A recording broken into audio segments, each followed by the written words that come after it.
Boring history for sleep and rain. Medieval winters were so cruel that people did unimaginable things to survive. Thanks for joining me tonight for another soothing journey through the forgotten corridors of history. Make yourself comfortable, adjust your pillow just right, and let the gentle sound of rain outside your window blend with my voice as we travel back in time together. Close your eyes and imagine the frost-covered landscape of medieval Europe, where the shortened days and long nights bring challenges we can hardly fathom in our modern world. Tonight we'll explore why medieval winters were truly brutal, not to frighten you, but to help you appreciate the incredible resilience of our ancestors while you drift peacefully to sleep. The medieval period, roughly spanning from the 5th to the 15th century, saw some of the harshest winter conditions recorded in human memory. Imagine yourself in an English village around the year 1005. The Anglo-Saxon Chronicle, one of our most valuable historical records from this time, describes a famine so severe that no one alive could remember anything like it. The winter months had been particularly cruel that year, with bitter cold that seemed to penetrate even the thickest walls. The Chronicle doesn't just record facts and figures, it captures the desperation of people watching their food stores dwindle while snow piled higher against their doors. Can you hear it? The howling wind finding its way through the cracks of wooden homes, creating an eerie, constant whistling that became the soundtrack of winter. At night, the silence would be broken only by the occasional creaking of wooden beams, adjusting to the weight of snow and ice. The medieval winter wasn't just visually stark. It had its own distinctive soundscape that reminded everyone of nature's power. As you lay in your warm bed now, imagine the texture of a medieval winter night, the rough wool of your clothing against your skin, not the soft processed wool we know today, but something coarser, heavier, yet remarkably effective. Medieval people knew that wool could absorb nearly a third of its weight in moisture without feeling wet, a crucial property when snow and sleet were constant companions. They would layer their clothing in what they might have called the onion look, though they wouldn't have used that exact term. Each layer trapped precious warmth, creating insulation through air pockets between garments. The wealthier members of society might enjoy the luxury of fur-lined cloaks and hats. Imagine the soft brush of ermine or rabbit fur against your cheek, a small comfort against the biting cold. For most common people, though, multiple layers of wool were the best defense. They understood something instinctively that science would later confirm, that it wasn't the material itself that kept you warm, but the air trapped within the layers. When you moved, your body heated that trapped air, creating a microclimate of warmth that traveled with you. The smell of a medieval winter had its own distinct character.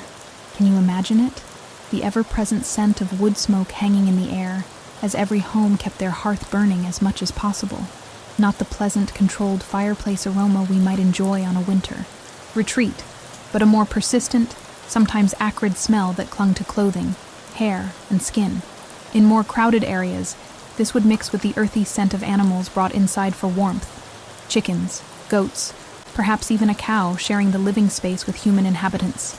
People and animals lived in closer proximity during winter, a practical arrangement that benefited everyone through shared body heat. The medieval nose would also become accustomed to the specific smell of preserved foods being prepared and consumed throughout winter. Salted meats, often hung from rafters, would emit a strong, distinctive aroma.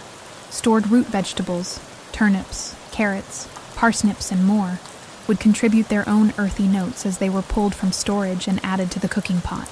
The fermentation of cabbage and other vegetables created pungent but life-sustaining foods that would help families survive until spring. Speaking of food, the medieval approach to winter food storage was nothing short of ingenious, born of necessity and generations of accumulated wisdom. Root cellars were dug below the frost line, where temperatures remained remarkably stable. Here, vegetables could be stored in layers of straw or sand, carefully arranged so that one spoiling item wouldn't contaminate the others. Can you picture the careful inspection performed regularly? The quiet satisfaction of finding that most of the stores remained sound, or the disappointment when discovering that rot had taken hold? Meat preservation was a complex art form. Without refrigeration, communities would wait for the first truly cold days of winter to slaughter animals that couldn't be fed throughout the season. The resulting meat, would be preserved through salting, smoking, or a combination of methods. Salt was precious, so valuable that it was sometimes used as currency, but essential for survival. The process of properly salting meat required knowledge passed down through generations, with each family having their own slight variations on the technique. Imagine yourself in a small, medieval home during the heart of winter. The central room would be dominated by an open hearth, no chimney in most cases, until the later medieval period. Just an opening in the roof that allowed some smoke to escape while much of it lingered inside, stinging eyes and coating surfaces with soot. The heat from this fire would be precious but inefficient. Modern experiments with reconstructed medieval homes have shown that temperatures more than a few feet from the fire dropped dramatically, sometimes only a few degrees warmer than outside. The texture of a medieval winter night indoors would include the feel of straw-filled mattresses, often shared with family members for warmth.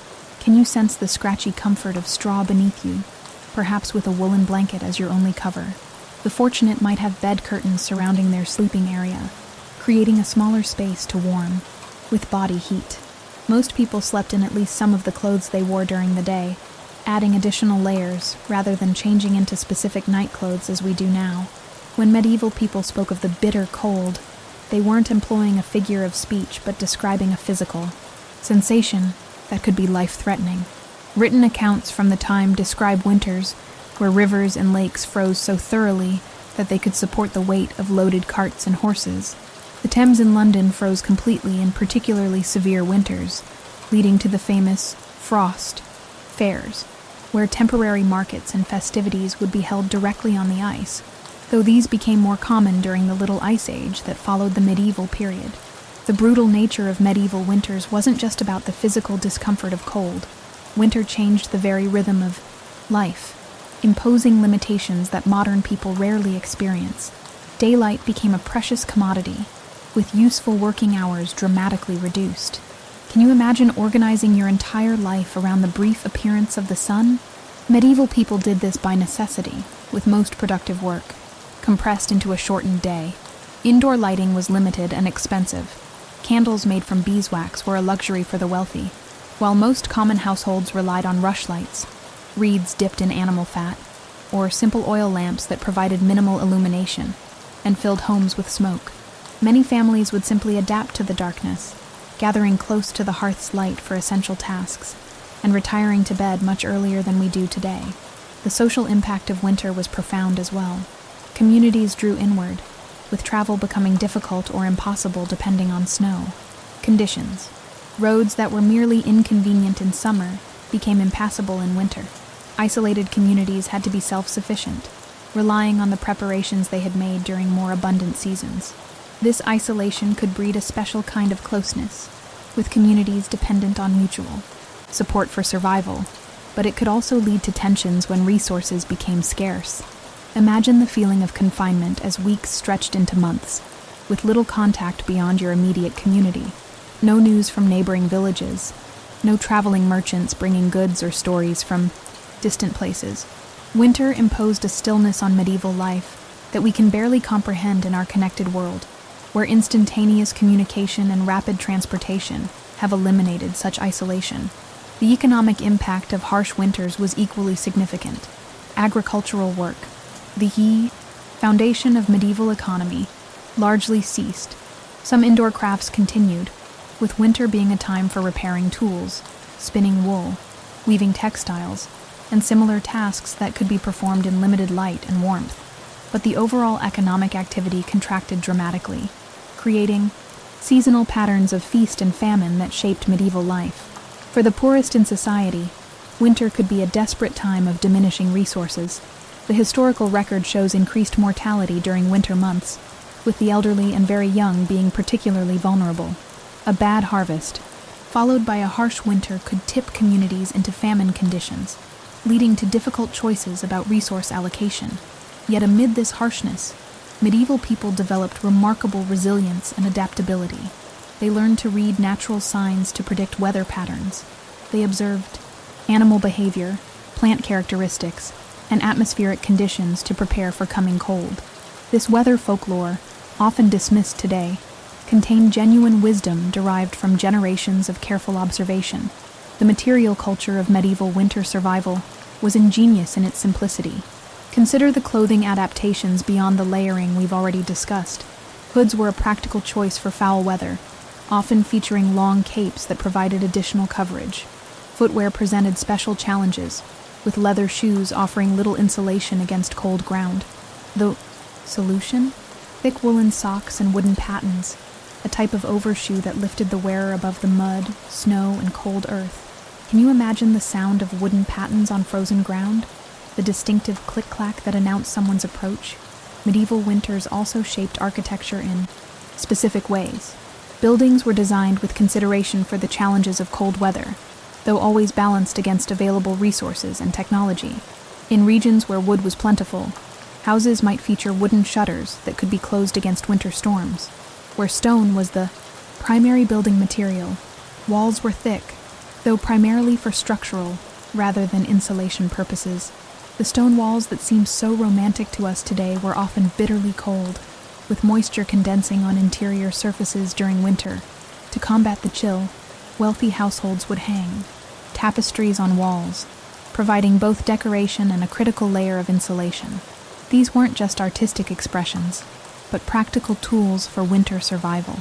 The elaborate bed curtains in medieval illustrations served a similar purpose, creating a microclimate around sleeping areas that could be warmed by body heat alone. The medieval understanding of human physiology in relation to cold was based on the ancient theory of humors, which saw health as a balance of 4 bodily fluids. Winter was associated with phlegm, cold and wet, requiring dietary and lifestyle adjustments to maintain balance. People would consciously choose warming foods and spices, believing these would counter winter's cold influence on the body.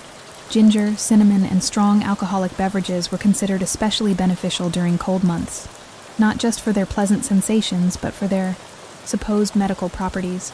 As you drift toward sleep, imagine the specific texture of a medieval winter night, the absolute darkness outside, unbroken by artificial light, the profound silence of a snow-covered landscape, interrupted only by the occasional call of a night bird or the distant howl of wolves in regions where they still roamed.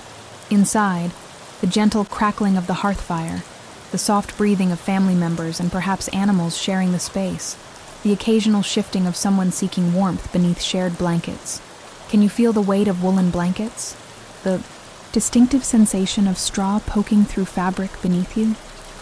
Can you smell the lingering wood smoke, the earthy odor of stored vegetables, perhaps the pungent scent of preserved meat hanging nearby? These sensory experiences defined medieval winters in ways that statistics and historical accounts can never fully capture. For all our technological advances and modern comforts, something about the medieval experience of winter still resonates with us. Perhaps it's the universal human experience of facing darkness and cold, of finding warmth in community when nature seems most hostile. Perhaps it's the reminder of our fundamental vulnerability and resilience, qualities our ancestors knew intimately through their winter struggles. The brutality of medieval winters wasn't just in the physical cold or the scarcity of resources, though these were certainly real challenges. It was also in the psychological experience of uncertainty, not knowing if food stores would last, if illness would strike, if the cold would break in time for spring planting. Modern people rarely face this level of existential uncertainty tied directly to seasonal changes. Yet amid this harshness, medieval people found joy as well. Winter festivals provided crucial psychological relief, with Christmas, Candlemas, and other celebrations marking the progression of the dark months. Communities came together for these occasions, sharing resources to create moments of warmth and light in the coldest times. Stories were told, songs were sung, traditions were honored, all creating psychological warmth to counter physical cold. The Little Ice Age, which followed the medieval warm period, brought even harsher conditions to Europe. Beginning in approximately the 14th century and lasting until the 19th century, this period saw significantly colder winters and cooler summers. Rivers that rarely froze in earlier times began to freeze regularly. Glaciers advanced, sometimes overtaking farm fields and villages that had existed for generations. Crop failures became more common, leading to famine conditions in some regions. Historical accounts from this period describe winters of unprecedented severity. The winter of 1683 to 1684 was so cold that the Thames froze to a depth of 11 inches, strong enough to support not just people, but horse-drawn carriages. Imagine the astonishment of seeing a river transformed into a roadway, the strange sensation of walking on water made solid by cold's fierce grip. Before this extreme period, however, the medieval climate had actually been relatively mild compared to what followed. The medieval warm period, spanning approximately from 950 to 1250 CE, saw generally warmer conditions in parts of Europe. Vineyards flourished in northern regions where grapes would struggle today.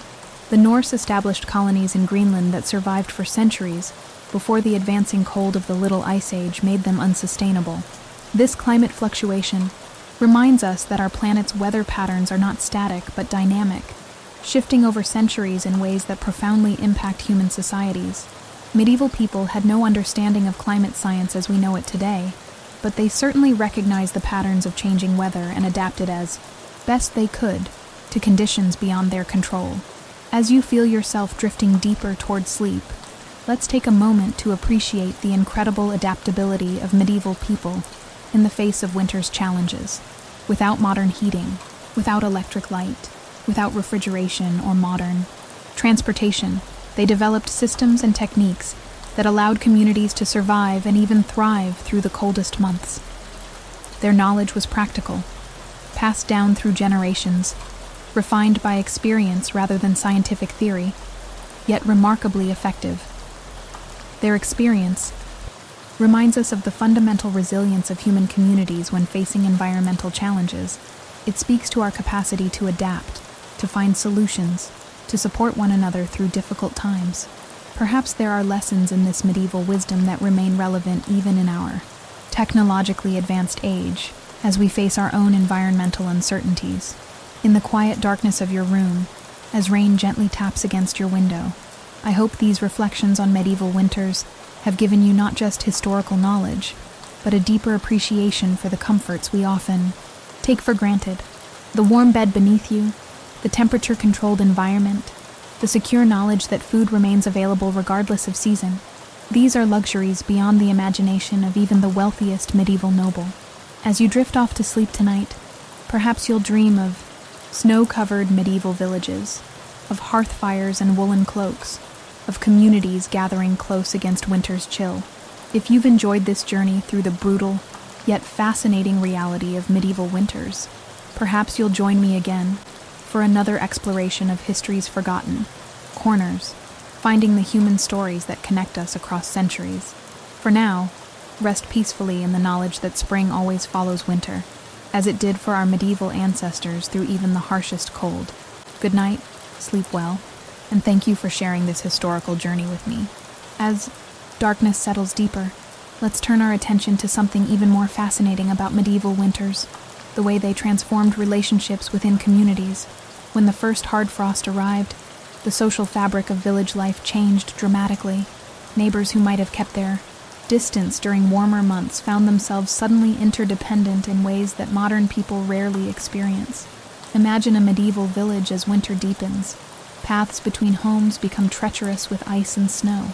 Travel beyond the immediate community becomes nearly impossible on many days.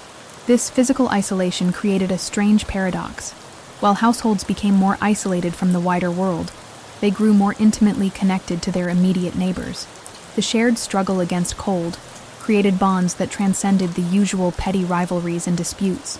During particularly harsh winters, communities would organize collective woodcutting expeditions. These weren't casual adventures, but deadly serious undertakings.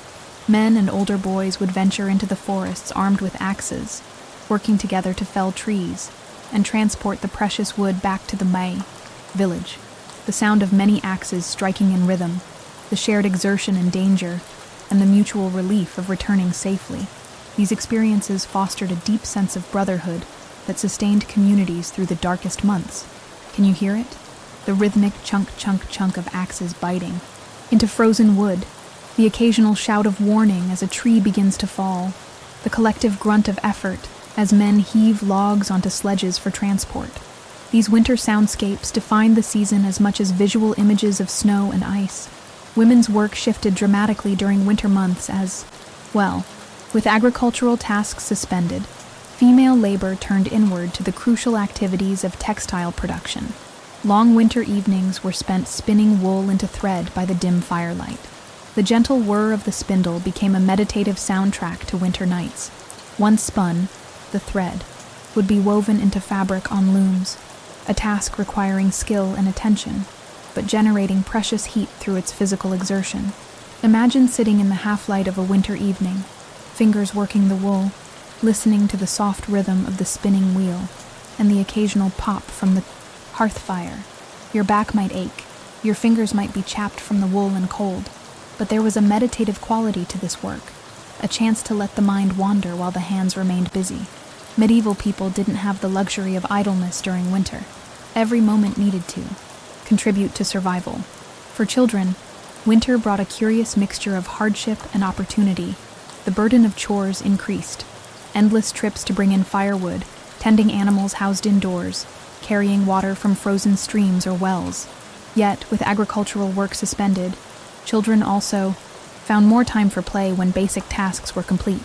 Improvised sleds made from barrel staves, snowball fights, and simple games helped maintain spirits during the darkest days. The texture of winter play wasn't soft and gentle. Imagine the sting of packed snow against your face during a spirited snowball fight. The jarring impact as a makeshift sled hits an unexpected bump. The freezing sensation of snow melting inside mittens or boots. Medieval children didn't have waterproof clothing or thermal insulation. Their winter play was exhilarating but uncomfortable by modern standards. Perhaps the most profound transformation winter brought was to the elderly members of medieval communities. In warmer months, older people could contribute significantly through their knowledge and lighter physical tasks. Winter, however, could render them dangerously vulnerable. The cold penetrated, aging bones more deeply. Respiratory ailments struck harder, and limited mobility made winter particularly treacherous. Communities responded with remarkable compassion, considering the scarcity they faced. Elderly villagers might be invited to share living quarters with younger families during the coldest periods, not out of sentimentality, but practical necessity. The arrangement benefited everyone. The elderly gained warmth and care, while families received wisdom, childcare assistance, and often crucial skills like storytelling that maintained morale during the darkest nights. Can you imagine the comfort of an elderly voice sharing stories beside the fire? Tales passed down through generations, histories of the village, folk wisdom about weather patterns, humorous anecdotes about winters long past. These weren't merely entertainment, but vital cultural transmission that helped communities maintain their identity through hardship. Winter diseases presented another layer of challenge to medieval communities. Respiratory ailments flourished in the smoky, crowded conditions of winter dwellings. Coughs, pneumonia, and various fevers swept through communities with devastating efficiency. Without modern medicine, treatment relied on herbal remedies, rest, and essentially hoping for the best. Herbs dried during summer months became precious medicine during winter. Imagine the distinctive smell of dried thyme, sage, or horehound being steeped in hot water to create medicinal teas. These might be combined with honey, itself a valuable resource, to soothe sore throats and calm coughs. For chest congestion, poultices of mustard or garlic might be applied, their sharp aromas permeating the single-room dwellings.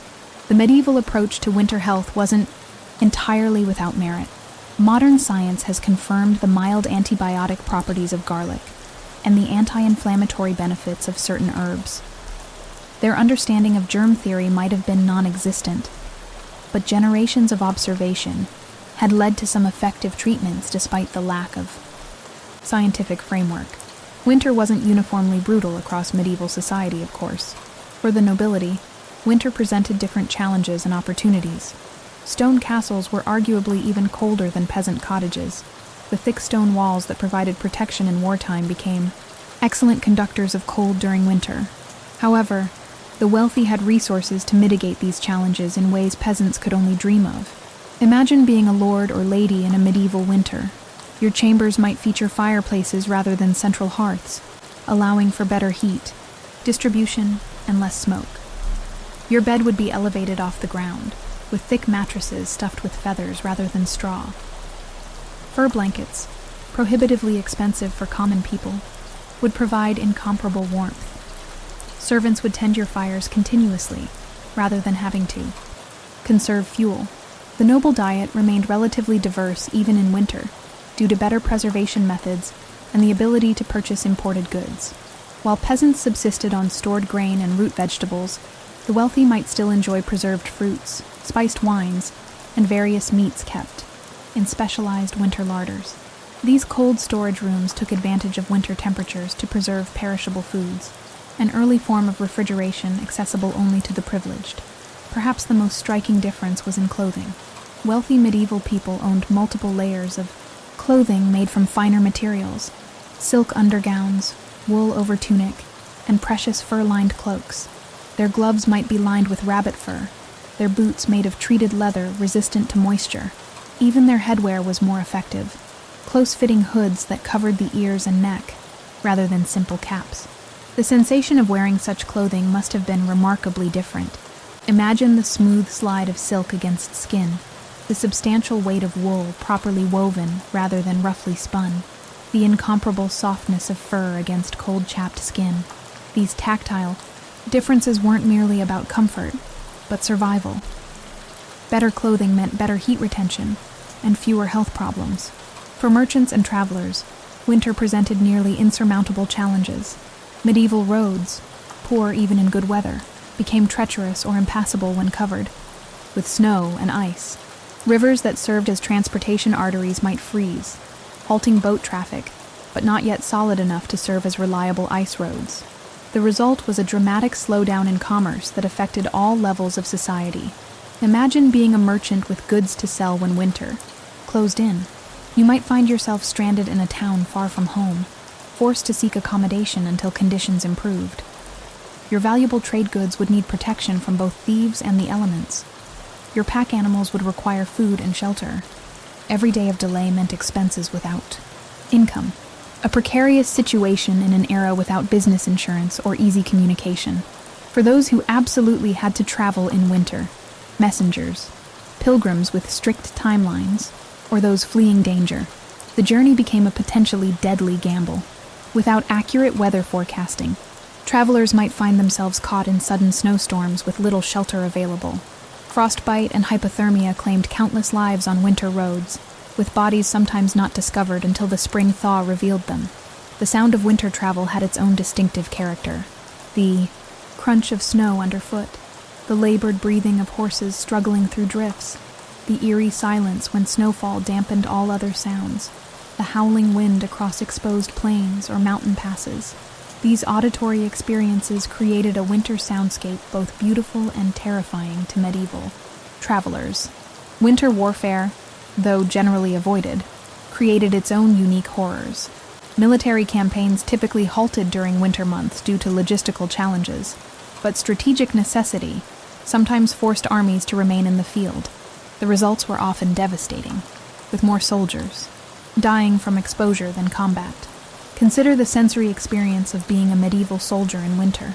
Your armor, designed to protect from weapons, would become a freezing metal cage against your body. Chainmail conducted cold mercilessly against skin. Leather components would stiffen, reducing mobility. Fingers numbed by cold would struggle to hold weapons effectively. Even the simple act of setting up camp became an ordeal when tent pegs couldn't penetrate frozen ground. The psychological impact of winter warfare was perhaps even more significant than the physical challenges. Imagine standing guard duty on a winter night, peering into darkness made more impenetrable by swirling snow, knowing that enemies might approach unseen. The isolation of winter outposts, cut off from supply lines and communication, created a particular kind of dread that could break morale faster than any enemy charge. Yet even amidst these hardships, medieval people found ways to celebrate during winter. The Christmas season, far longer than our modern observance, provided crucial psychological relief during the darkest days. The period from Christmas to Epiphany, January 6th, featured various feasts, simple gift exchanges, and community celebrations that broke the monotony of winter confinement. Imagine the sensory experience of a medieval Christmas celebration. The church, normally austere, would be decorated with evergreen boughs, their fresh scent a rare organic pleasure in winter. Candles would be more abundant than usual, creating pools of golden light in the winter darkness. Special foods might be prepared, perhaps a precious chicken or goose for those who could afford it, spiced bread or honey cakes for others. The taste of these rare treats would be heightened by their scarcity. The sounds of winter celebrations had their own character. Songs and carols performed by villagers, the recitation of traditional stories, the laughter of children temporarily freed from some chores to participate in festivities. These auditory experiences created comforting continuity, connecting each winter to those that had come before and would follow after. For all its hardships, winter also brought moments of extraordinary beauty that medieval people were not too hardened to appreciate. Imagine waking after a snowfall to see the landscape transformed, every tree branch outlined in white, the low winter sun creating long blue shadows across unblemished snow. These visual experiences appear in medieval manuscripts and literature, evidence that even amid struggle, humans found moments to appreciate winter's aesthetic gifts. The silence following a heavy snowfall, that distinctive dampened quality, where sound seems absorbed by the very air, created moments of unusual peace in otherwise busy lives. The crystalline quality of winter air on clear days allowed for visibility that summer's haze denied. Stars appeared with exceptional clarity on winter nights, the Milky Way a bright smear across dark skies unpolluted by artificial light. As winter progressed, medieval communities began the careful accounting of resources that would determine survival. Food stores were monitored vigilantly, with rations adjusted based on current supplies and estimates of winter's remaining duration. The sprouting of stored vegetables wasn't merely inconvenient, but potentially disastrous, as it reduced both nutritional value and longevity of precious food supplies. Fuel management became increasingly critical as winter wore on. Imagine the anxiety of watching your woodpile diminish faster than anticipated during a particularly cold spell. The difficult decisions about when to light fires, how long to maintain them, which spaces to heat, and which to abandon to the cold. These choices could determine survival when margins were thin. For livestock, winter presented its own challenges. Animals kept for breeding, and future production needed sufficient food to survive until spring. Yet feed stores were limited. Carefully balanced decisions had to be made about which animals to slaughter early, rather than feed through winter, which to maintain at minimal sustenance, and which to protect at all costs for spring breeding. Can you imagine the sound of hungry animals in a winter barn? The lowing of cattle, the bleating of sheep, the restless movement of creatures confined for months when they would normally graze outdoors. These sounds would create a constant reminder of responsibility and the precarious balance between immediate needs and future survival. As winter began its slow retreat, often with false starts and setbacks, communities looked anxiously for signs of spring. The first snowdrops pushing through melting snow became symbols of hope, the return of particular bird species, the swelling of buds on trees, the gradual lengthening of days. These natural indicators were observed with an intensity modern people rarely bring to seasonal changes. The transition from winter to spring brought its own challenges. The spring thaw turned packed snow to mud, making travel difficult in new ways. Meltwater could flood homes built in vulnerable locations. Food stores reached their most depleted state just as physical labor demands increased for spring planting.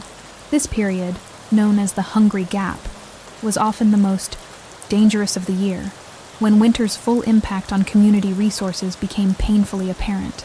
Yet each day of increasing warmth brought tangible hope. Imagine the sensation of the first truly warm day after months of bitter cold, the feeling of sun on skin that had been bundled under layers for so long, the earthy scent of soil thawing and becoming workable again, the visual transformation as brown and gray landscapes gradually yielded to green. These sensory experiences represented not just seasonal change, but survival. Another winter endured, another cycle completed. The medieval relationship with winter was fundamentally different from our modern experience. Without the technological buffers we take for granted, winter wasn't something to be ignored or overcome, but endured through careful preparation, community cooperation, and resilience. Their winter wisdom, accumulated through generations and preserved through oral tradition, contained practical knowledge we've largely forgotten in our climate-controlled world. As you drift toward sleep, consider how this seasonal rhythm shaped medieval consciousness in ways both obvious and subtle. The enforced stillness of winter allowed for types of work and social interaction that busier seasons prohibited. The proximity of death during harsh winters created a relationship with mortality, different from our sanitized modern view.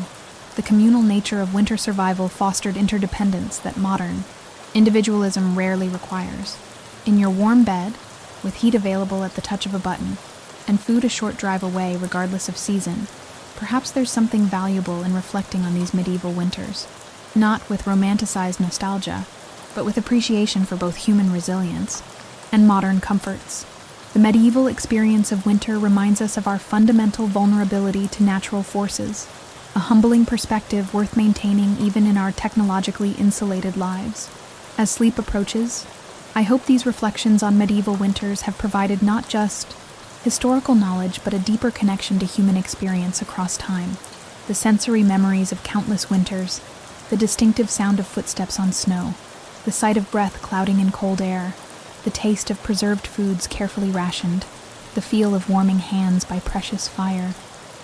These experiences connect us across centuries to those who endured the brutal medieval winters before modern comforts existed.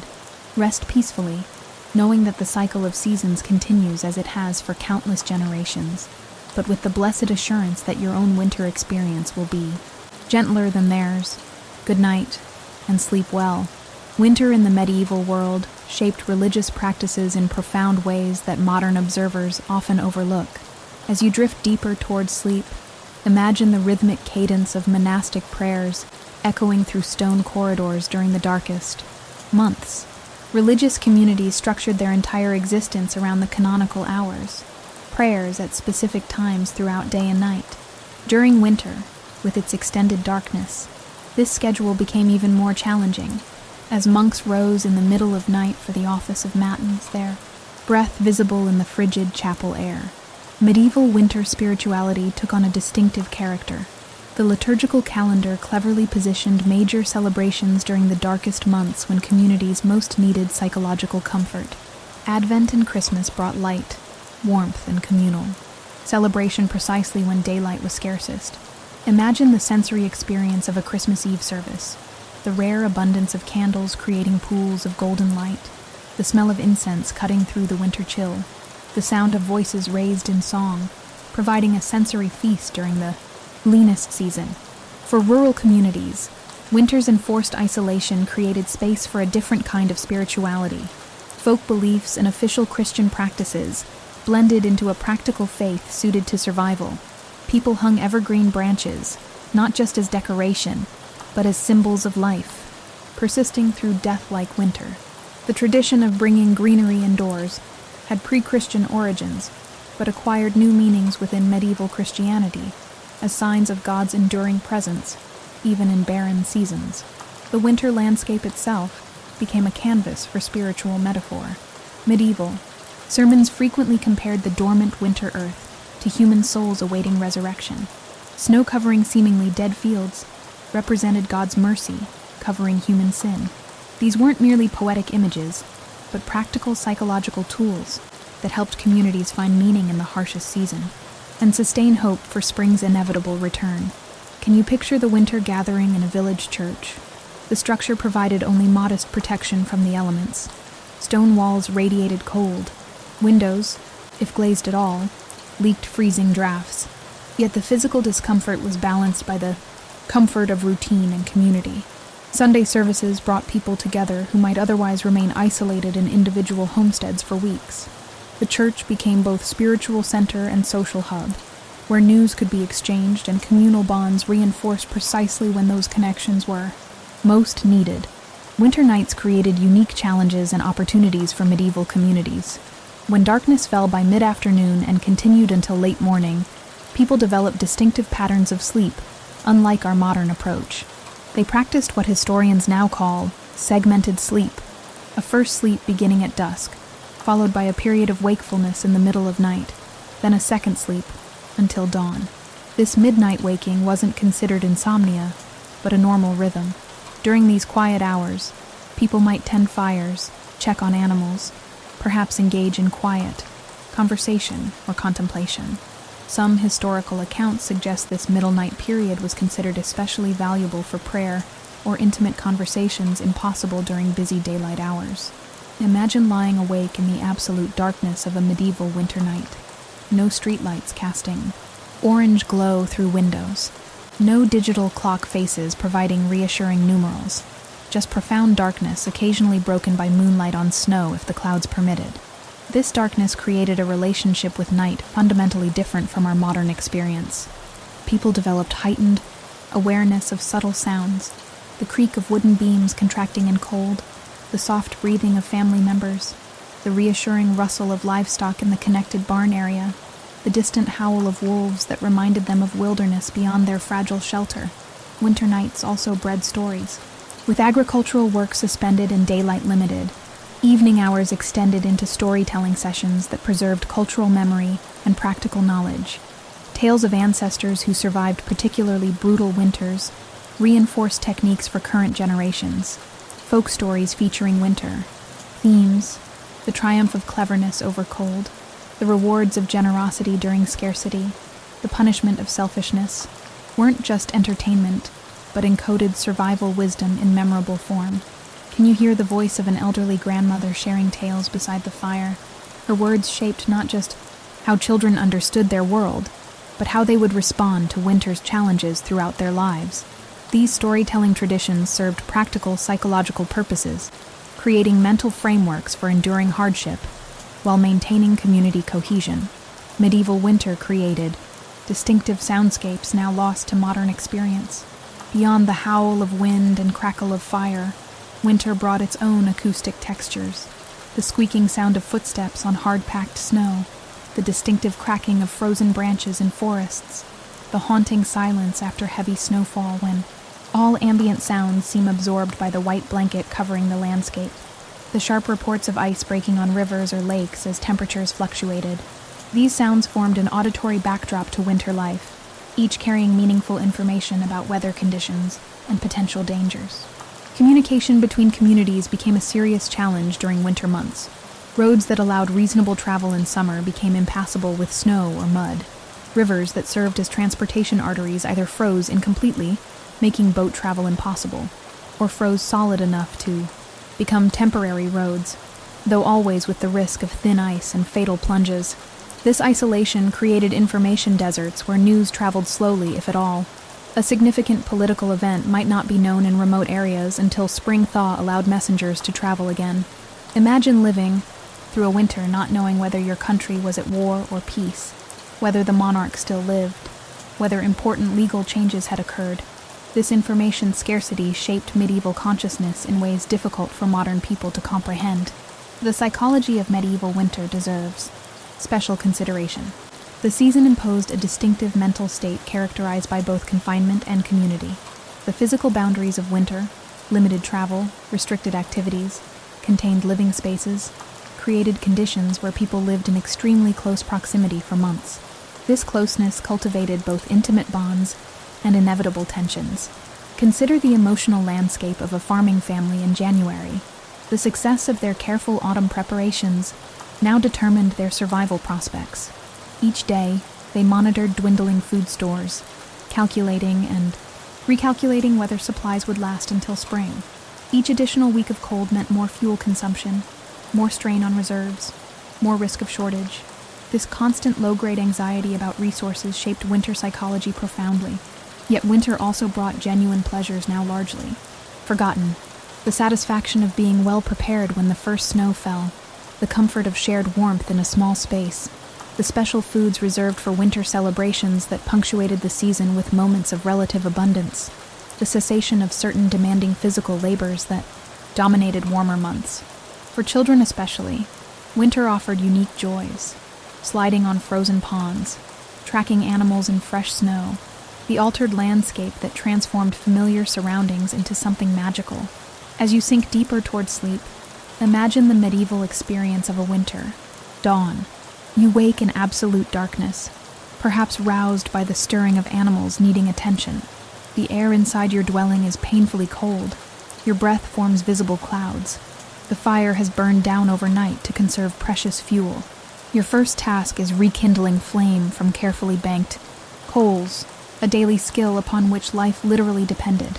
Gradually, almost imperceptibly, the darkness outside softens rather than brightens.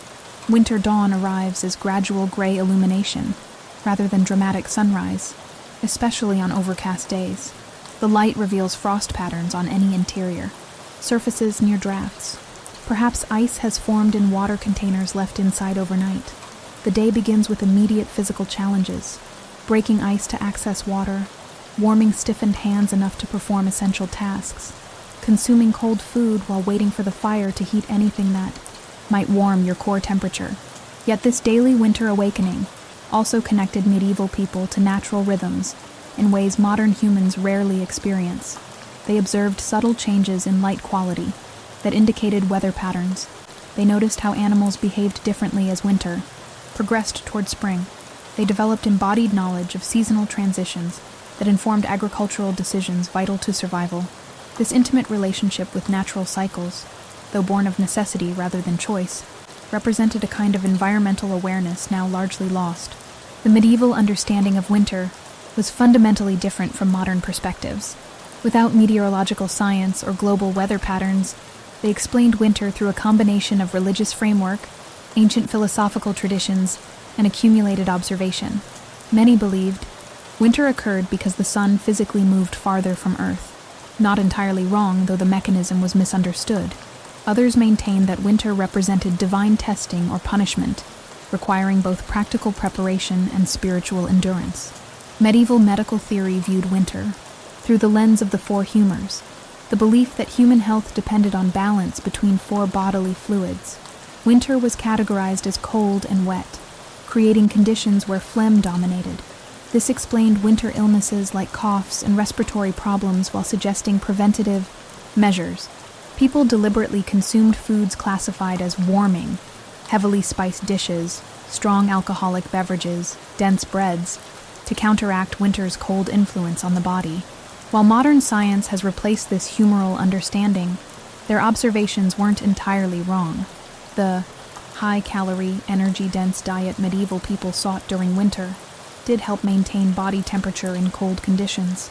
Their seasonal adaptations, though explained through an incorrect theoretical framework, often contained practical wisdom refined through generations of experience.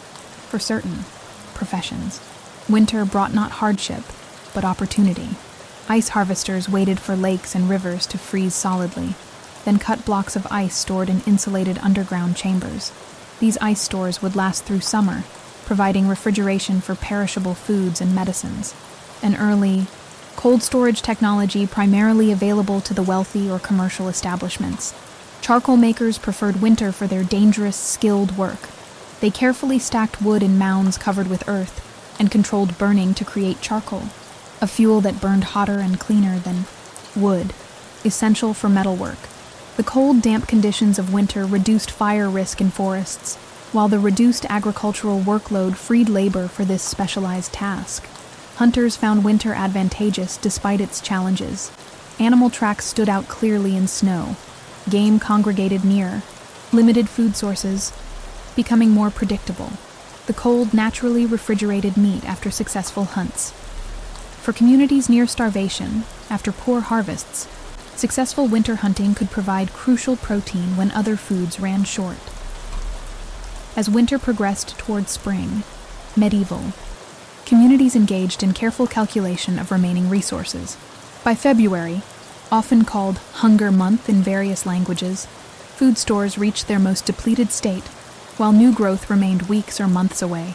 This period tested even the best prepared communities, sometimes forcing difficult decisions about resource allocation.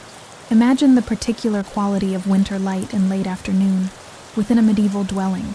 The low sun briefly turns the interior golden before plunging into early darkness. This moment, neither full day nor complete night, carried distinctive emotional resonance.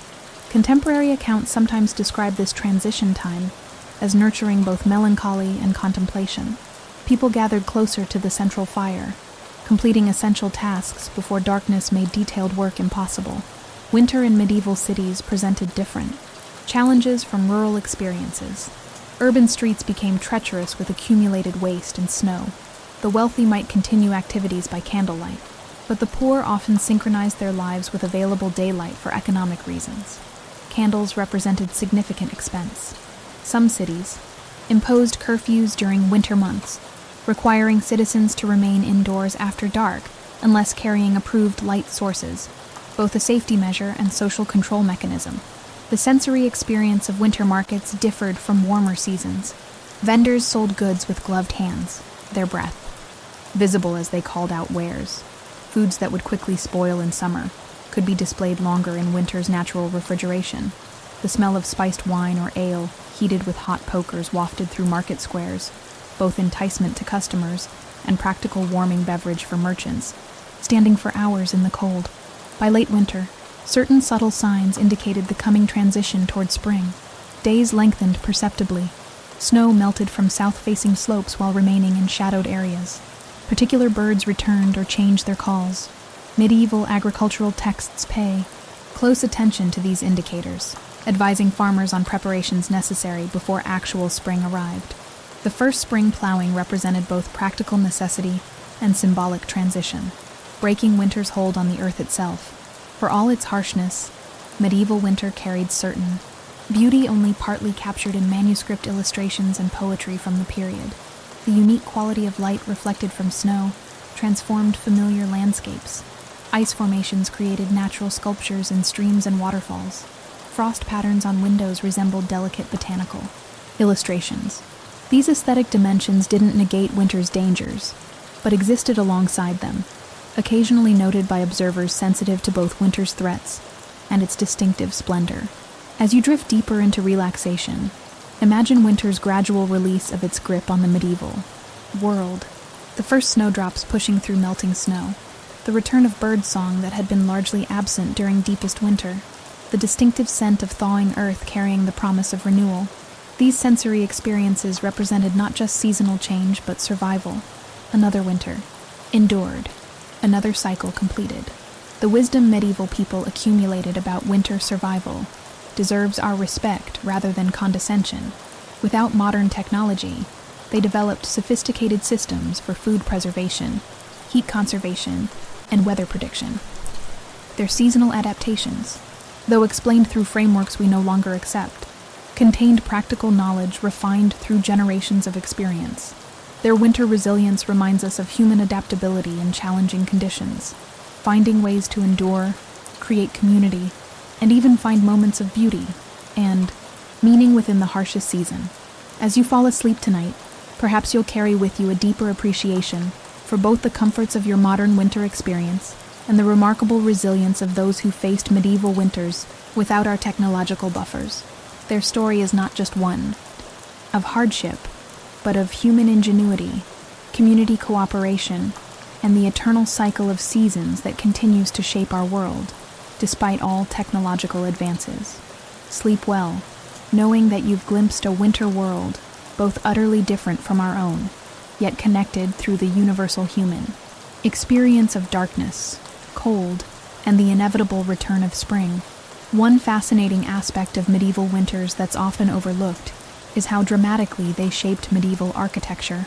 As your mind continues to relax, imagine walking through a medieval village designed specifically to mitigate winter's harshness.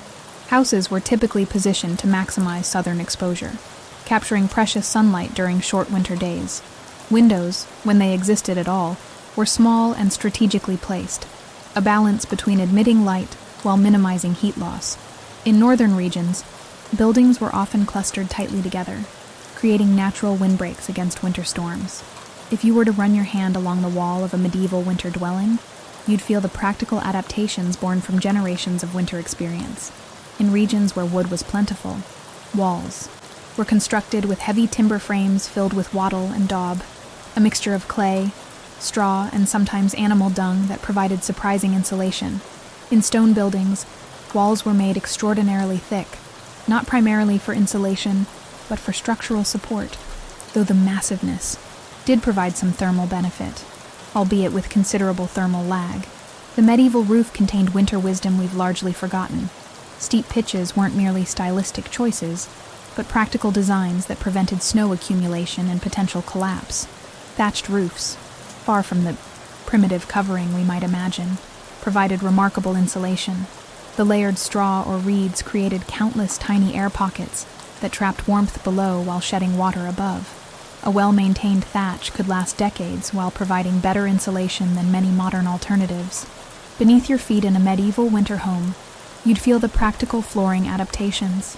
Packed earth floors, sometimes mixed with lime to harden the surface, might be covered with layers of straw or rushes mixed with winter herbs like rosemary and lavender. These weren't merely decorative, but served multiple winter purposes. The plant layers provided modest insulation against the rising cold from the ground, absorbed moisture tracked in from outside, and released pleasant aromas when crushed underfoot. In households with livestock, the animal's body heat actually warmed the floor from below, an early form of underfloor heating in regions where animals and humans shared structures during winter. The sensory experience of a medieval winter night included distinctive sounds now lost to modern ears.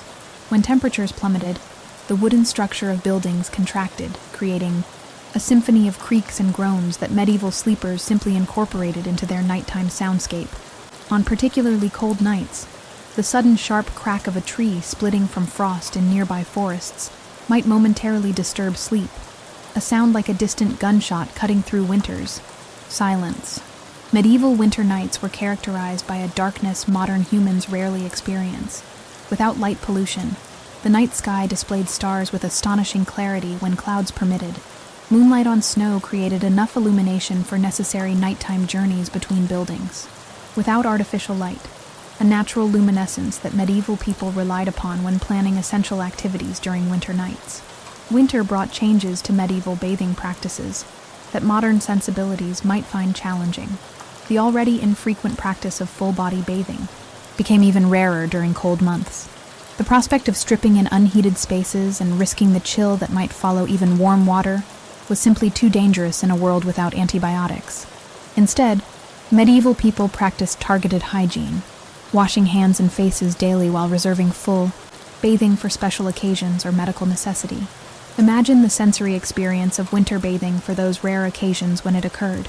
Water heated over the fire would be poured into a wooden tub, placed as close to the hearth as possible. Family members might take turns using the same water, often in order of social status.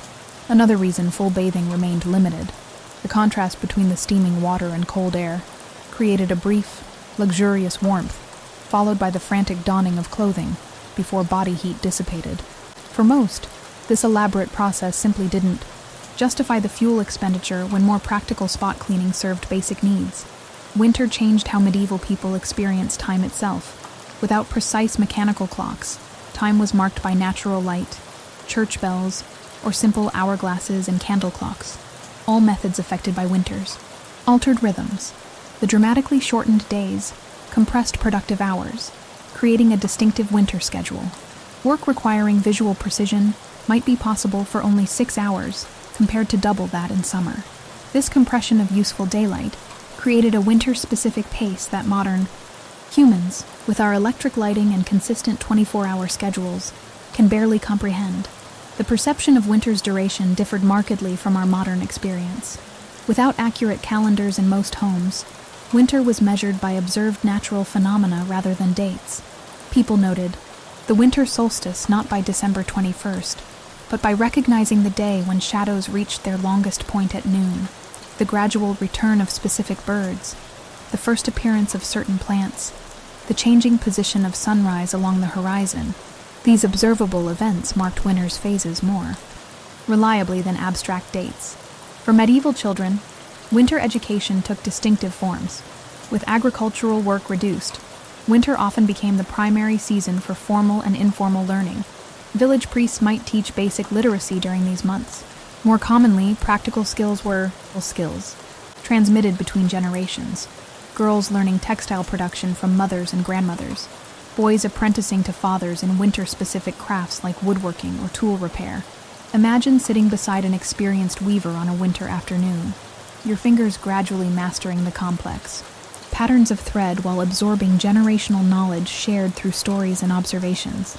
These teaching moments weren't separated from productive work, but integrated within it, learning that contributed directly to family survival while strengthening intergenerational bonds. Winter-specific folklore served crucial psychological and practical purposes in medieval communities. Stories of winter spirits and supernatural beings weren't merely superstition, but encoded behavioral wisdom that protected people from seasonal dangers. Tales of malevolent spirits that lured travelers from safe paths during snowstorms, discouraged risky winter journeys. Legends about winter house spirits who rewarded clean, well-ordered homes, encouraged maintaining sanitary conditions during months when people and sometimes animals lived in close proximity. Medieval winter festivals punctuated the season with desperately needed psychological relief. Beyond Christmas, February's Candlemas celebration brought light literally and figuratively into the darkest period. Communities gathered to bless candles for the coming year, creating a brief but brilliant illumination when light was most scarce. The Feast of St. Nicholas in early December included small gifts for children, providing anticipation and joy early in the winter season. These celebrations weren't merely religious observances, but crucial community bonding experiences when isolation posed psychological threats, equal to physical hardships. Imagine the sensory experience of Candlemas in a medieval church. Hundreds of candles illuminating stone walls that normally remained in shadow. The combined warmth of flames and gathered bodies temporarily banishing cold. The smell of beeswax filling the space. A precious scent in winter when flowers were months away. The collective voice of a community singing together, creating both spiritual and physical warmth through shared experience. These sensory memories sustained people through the remaining winter weeks, when celebration gave way to continued endurance. Medieval understanding of winter stars and constellations combined practical knowledge with spiritual significance. Without artificial light pollution, the winter night sky revealed itself with a clarity and brilliance we can scarcely imagine today. Particular star patterns indicated the progression of winter and helped predict weather changes.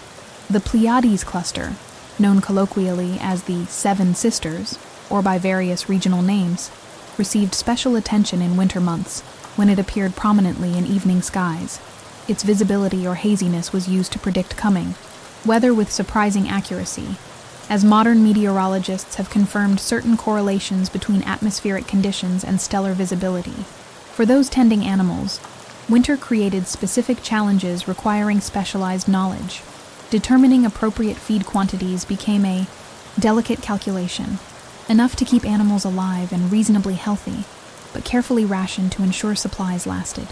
Pregnant livestock required special attention during winter birthing, with the timing of breeding carefully planned months before to avoid the most dangerous winter periods for vulnerable newborns. Protecting animals from cold required ingenious adaptations. Sheep were sometimes covered with simple cloth blankets after shearing, while chickens might have their combs rubbed with fat to prevent frostbite. The medieval winter diet became increasingly monotonous as the season progressed. By late winter, most communities subsisted primarily on stored grains and root vegetables. Bread formed the foundation of winter nutrition, dense, dark loaves that provided necessary calories for warmth. The specific texture and flavor of late winter bread would be unrecognizable to modern tastes.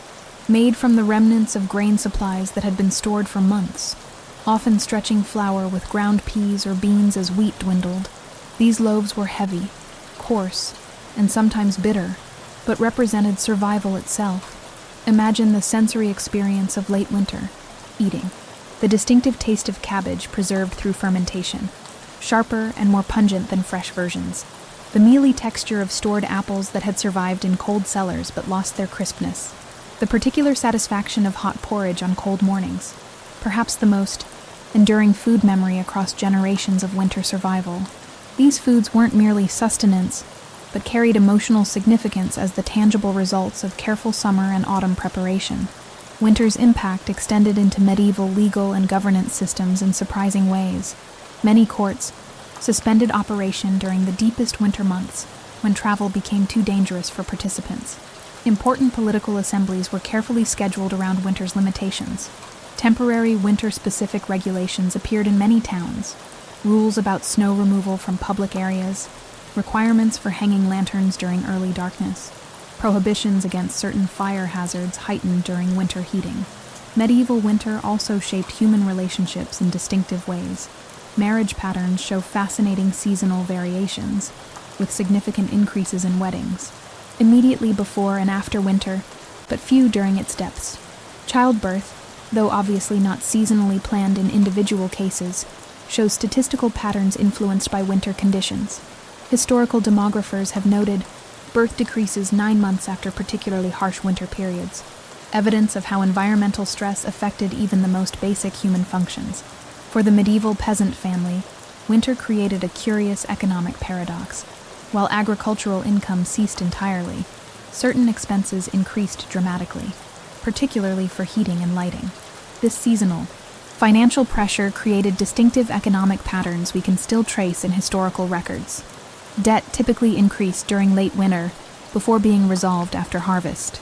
Local moneylenders, often the village church or wealthy landowners, developed specific winter lending patterns that both sustained communities and reinforced existing power structures. As winter progressed, communities engaged in careful collective planning for the crucial early spring period.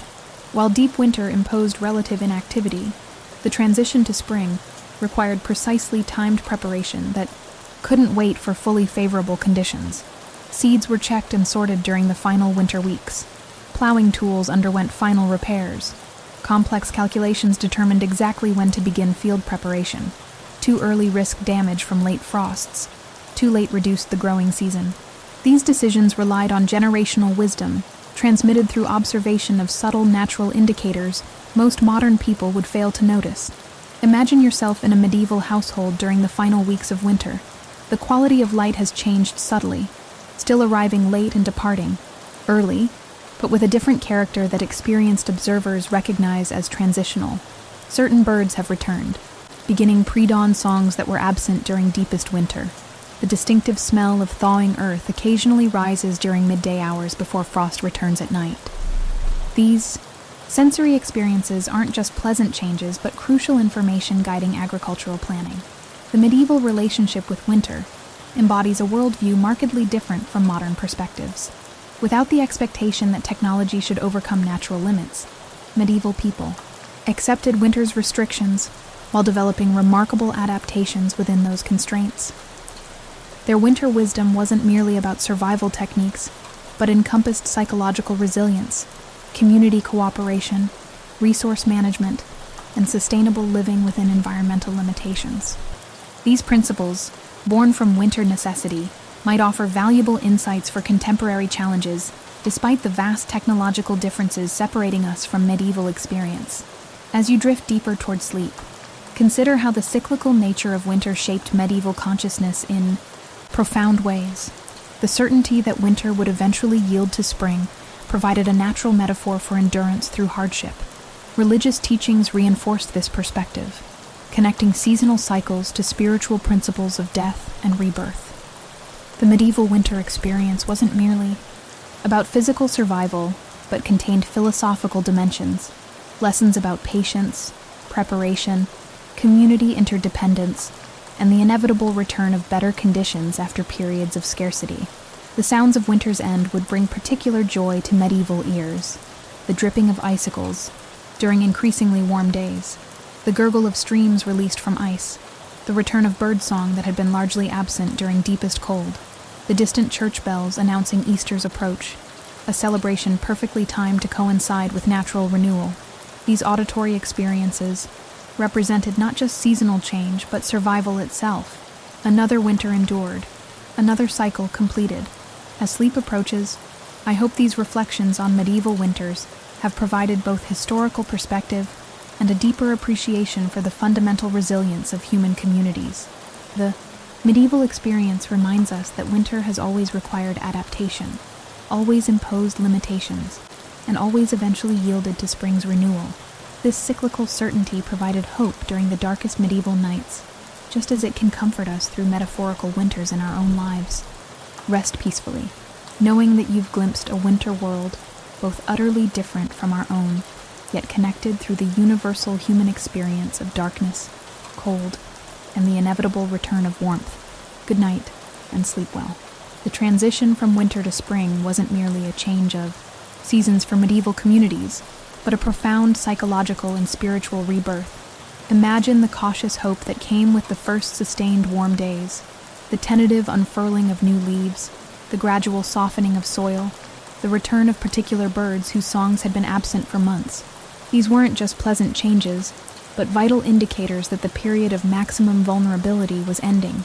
For many communities, the final weeks before new growth became edible represented the most dangerous time of the year. Food stores reached their lowest levels just as physical demands increased with spring planting. This period, sometimes called the starving time, tested community bonds as families with remaining supplies might share with those completely depleted, knowing that collective survival depended on having enough healthy workers for spring planting. Medical challenges during medieval winters created particular suffering that modern people rarely experience. Without antibiotics, simple respiratory infections could become deadly pneumonia. The combination of smoke-filled dwellings, vitamin deficiencies from limited diets, and cold-weakened immune systems created perfect conditions for illness to spread rapidly through communities living in close quarters. The medieval approach to winter illness combined practical herbal knowledge, religious practice, and what we might now consider superstition. Imagine the distinctive aroma of a medieval sick room in winter, the sharp scent of vinegar used to purify the air, the pungent smell of garlic believed to ward off disease, the resinous fragrance of pine boughs brought inside for both practical and symbolic healing properties. Certain winter illnesses were treated with remarkable effectiveness despite the lack of modern understanding. Respiratory conditions might be eased with steam infused with thyme or hyssop. Plants we now know contain natural compounds with mild antiseptic properties. Fevers were sometimes reduced with willow bark tea, which contains salicylic acid, the natural compound, from which aspirin was later developed. The careful observation of generations had identified effective treatments, even without understanding the underlying mechanisms. Yet other medieval medical approaches seem frightening or counterproductive to modern observers. The practice of bloodletting, removing blood from already weakened patients, likely caused more harm than good, particularly during winter, when bodies struggled to maintain core temperature.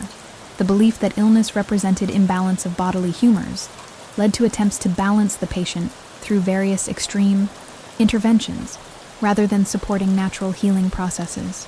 Winter imposed distinctive rhythms of work unlike any other season.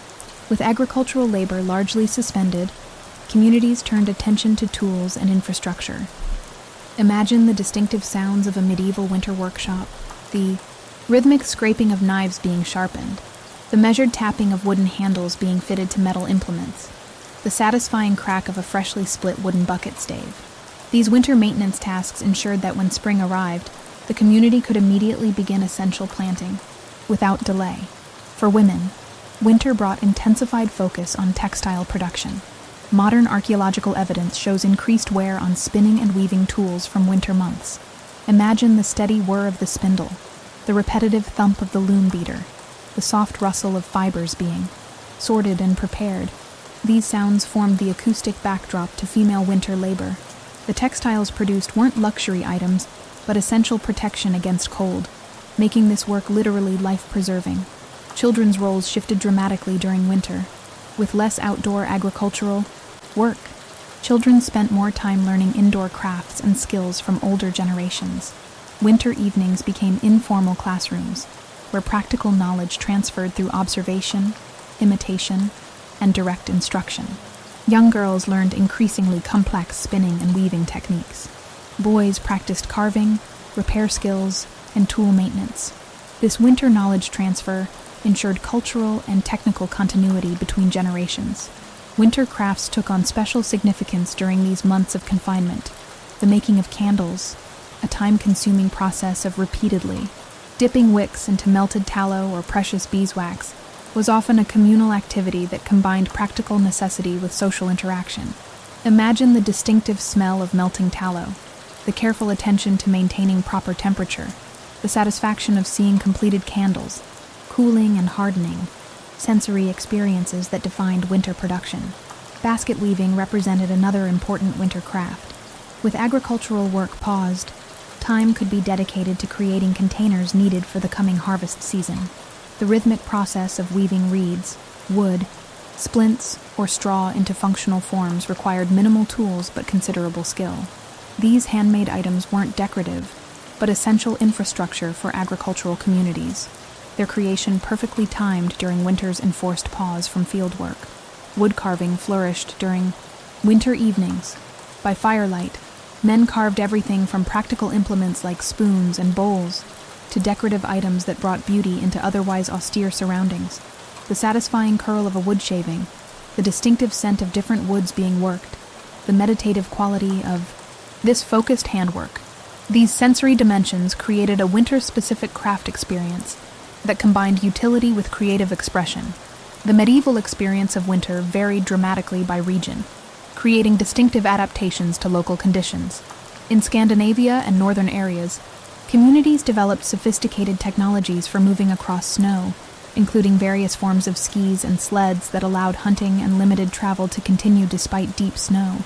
Excavated examples show remarkable craftsmanship in creating these mobility tools, with knowledge refined over countless winters. In Mediterranean regions, winter brought different challenges: less severe cold, but often relentless rain that created muddy conditions and potential flooding. Communities there developed distinctive architectural features like step streets that functioned as drainage channels, and elevated walkways that remained passable in wet conditions. The sound of winter in these regions wasn't howling wind, but the constant drumming of rain on tile roofs and the gurgle of water flowing through carefully engineered drainage systems. Mountain communities faced perhaps the most extreme winter isolation. Alpine villages might be completely cut off for months when mountain passes became impassable with snow. These communities developed extraordinary self-sufficiency and food preservation techniques. The practice of air-drying meat in cold, dry mountain air, creating provisions that could last multiple seasons, represented sophisticated understanding of how environmental conditions could be harnessed for food security. Winter transformed not just daily life, but the entire sensory landscape of medieval Europe. Consider how the acoustic environment changed: the distinctive, muffled quality of sound after snowfall, the absence of many birds and insects that provided summer's soundtrack, the increased prominence of wind as it moaned through bare trees or whistled through building cracks. This winter soundscape affected human psychology in subtle but profound ways, creating a sensory experience dramatically different from warmer seasons. The visual environment underwent equally significant transformation. The medieval winter palette shifted to muted grays, browns, and whites, with occasional evergreen punctuating the monochrome landscape. This visual simplification appears in illuminated manuscripts from the period, where winter scenes employ deliberately restricted color schemes to evoke seasonal atmosphere. Even the night sky changed character during winter. The clearer winter air and earlier darkness made stars more prominent in daily experience. Particular constellations became important winter navigation tools, when landmarks might be obscured by snow. The winter Milky Way, exceptionally bright on clear winter nights, provided both practical orientation and spiritual metaphor in medieval thought. Often described as the pathway souls traveled after death, winter influenced medieval art in both obvious and subtle ways.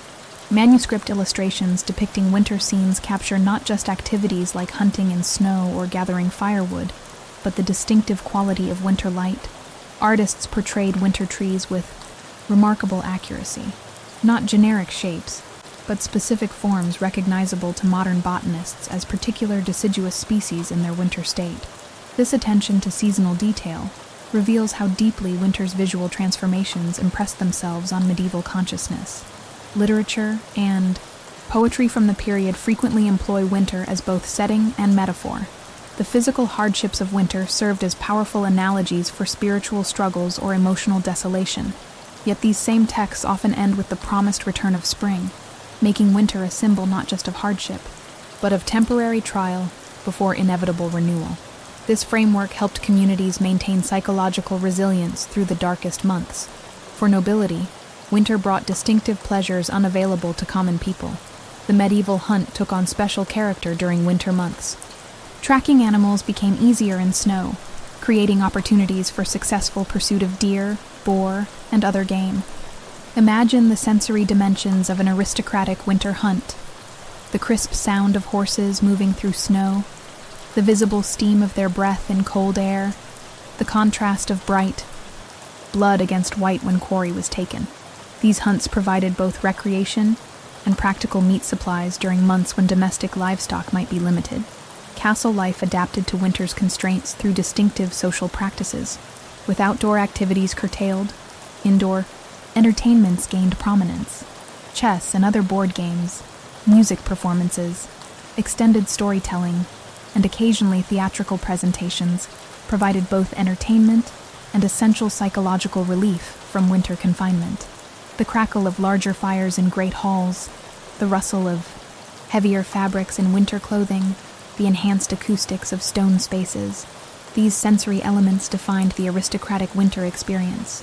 For the majority living in rural settings, winter evenings centered around the hearth, not just for warmth, but as the focus of community interaction.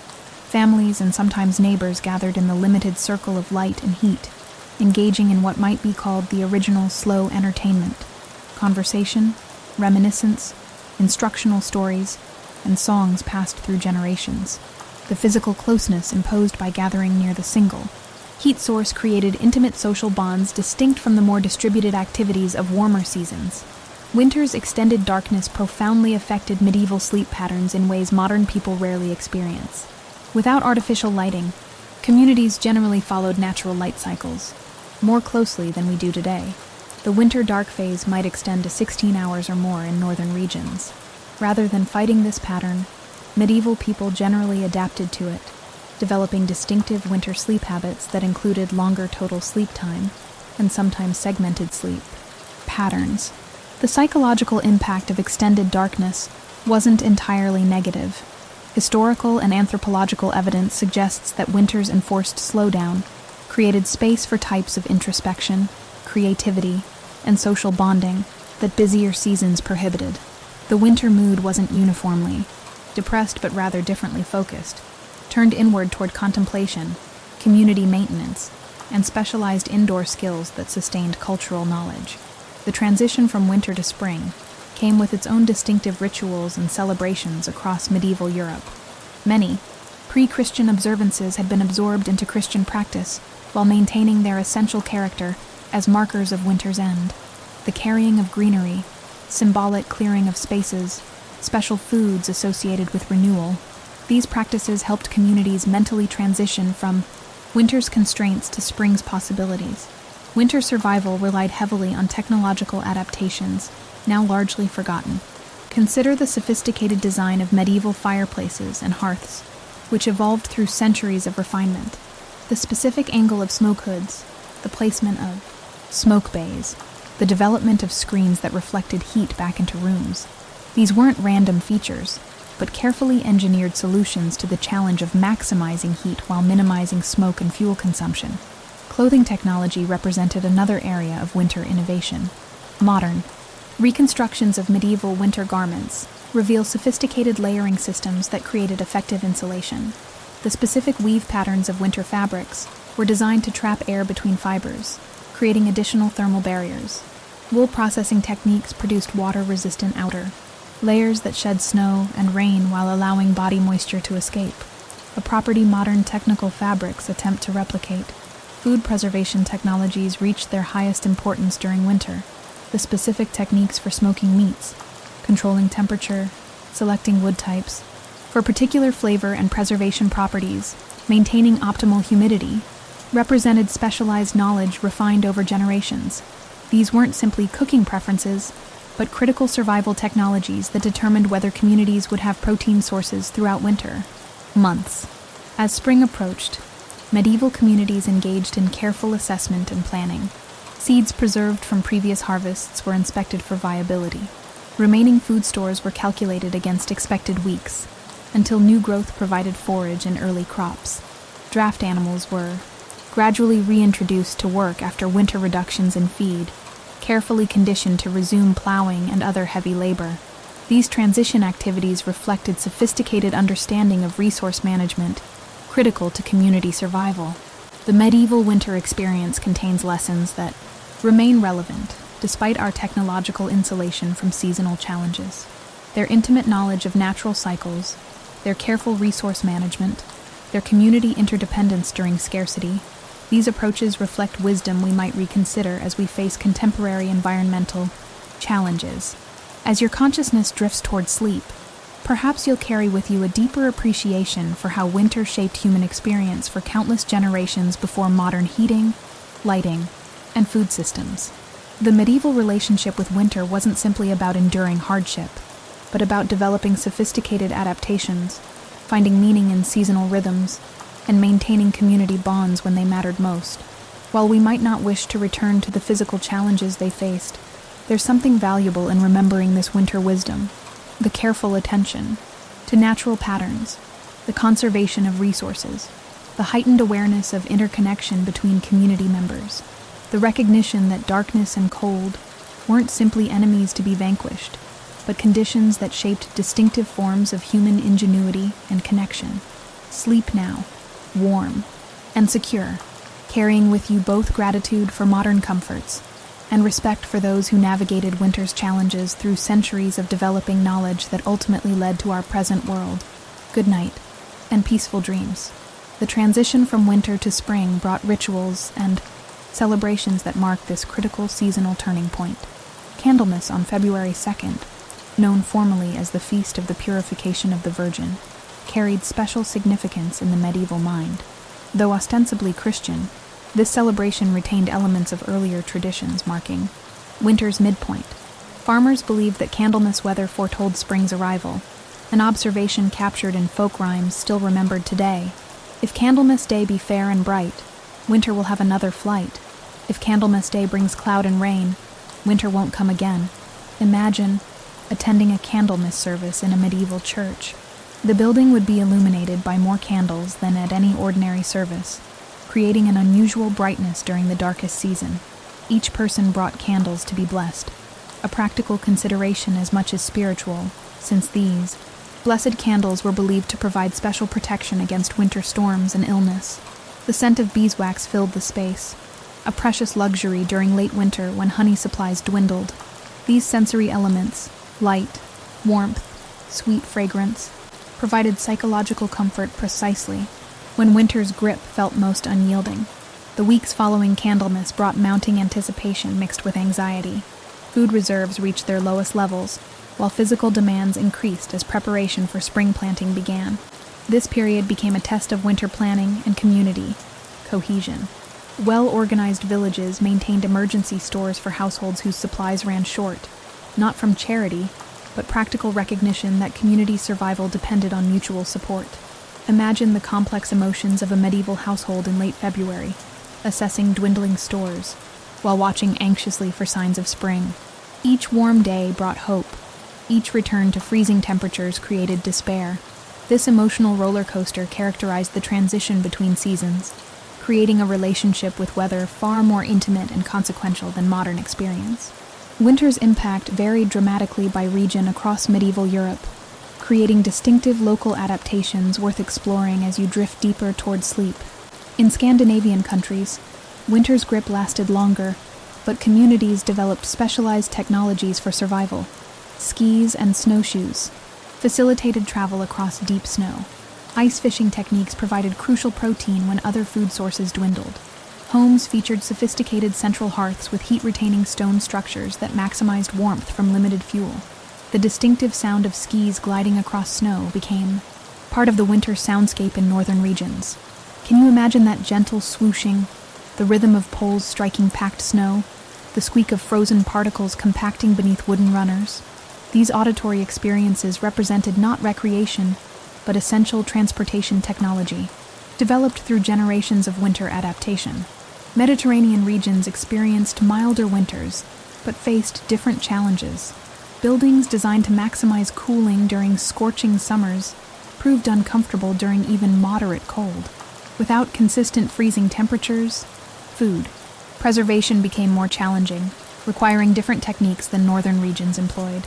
Heavy rains rather than snow created flooding that threatened winter food stores and livestock. Mountain communities throughout Europe developed their own winter adaptations. Alpine villages often constructed homes partially embedded in hillsides, using Earth's natural insulation against cold. Communities practiced transhumance, moving livestock to lower elevations for winter, creating seasonal migration patterns that shaped cultural practices and social relationships. Avalanche danger required specialized knowledge passed through generations about safe winter travel routes and warning signs of unstable snow. The sound of warning bells echoing through mountain valleys announced avalanche danger, or called for community assistance when disaster struck. Imagine these sounds carrying, across snow-covered slopes, the particular acoustic quality of alarm bells in winter air, their meaning immediately understood by all who heard them. These auditory warning systems represented sophisticated community organization developed through generations of experience with winter-specific threats. Even Britain's relatively mild maritime climate presented winter challenges. Damp cold penetrated clothing and buildings differently than dry continental cold. Frequent freeze-thaw cycles damaged structures and created particularly treacherous travel conditions. Coastal communities faced winter storms that could destroy fishing vessels and damage harbor infrastructure, sometimes isolating villages for weeks. The distinctive sound of winter rain in maritime regions, its particular rhythm against thatch or wooden shingles, different from summer downpours, became an established feature of winter life. Medieval writings from these regions describe this sound with remarkable specificity, suggesting its importance in the sensory experience of the season. Winter's impact on medieval health created another dimension of seasonal challenge. Beyond the obvious threats of hypothermia and frostbite, winter brought increased vulnerability to respiratory ailments.